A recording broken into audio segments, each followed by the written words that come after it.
January 21st. Communist long-range artillery spearheads the opening attack.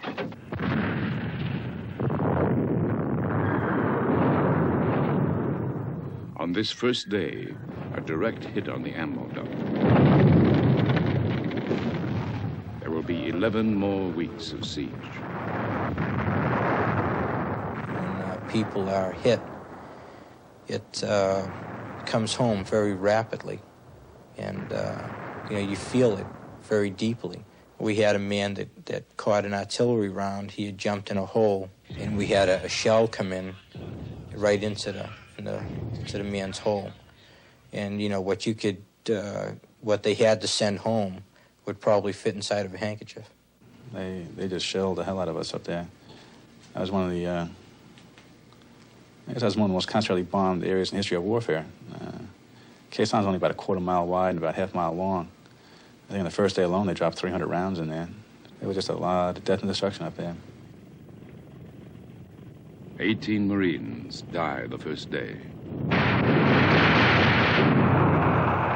Number one, fire! For every incoming shell, the Marines shoot several back, but they are the more visible, more concentrated target.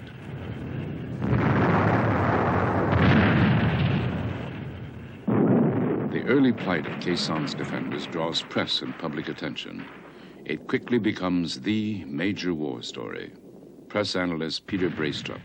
It was melodrama at its purest, and no such prolonged confrontation between the Americans and the North Vietnamese had taken place up until that point in the war. So you had visions of Dien Bien Phu in your head, of the surrounded Marines, and you had this unending but never climactic story to cover. Press comparisons to Dien Bien Phu disturbed the American command. This battle, lost by the French 14 years before, is the symbol of Western military failure in Vietnam. Dien Bien Phu, like Khe Sanh, was an isolated base that had to be supplied by air. Here, too, the communists had a superior encircling force.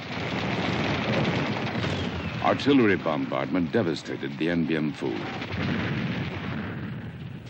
The victor at Dien Bien Phu, General Bo Nguyen Giap, has planned the siege of Khe Sanh. The similarities are irresistible to the press. Every new reporter who came up said, try to equate it to Dien Bien Phu. And I kept trying to tell them, and I'll tell you today, that the comparison is not good. Unlike the French, the American defenders at Khe Sanh heavily outgunned the communists, and the American command is confident it can hold the surrounding hills, which the French did not. At Khe Sanh, the U.S. has total air superiority.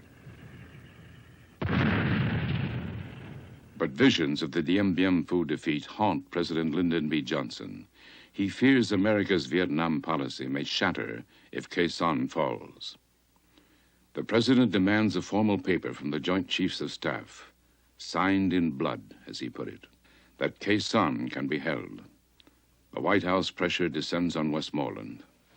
Well, because of the visibility given in the United States by the media, and particularly by television, there was great consternation in Washington.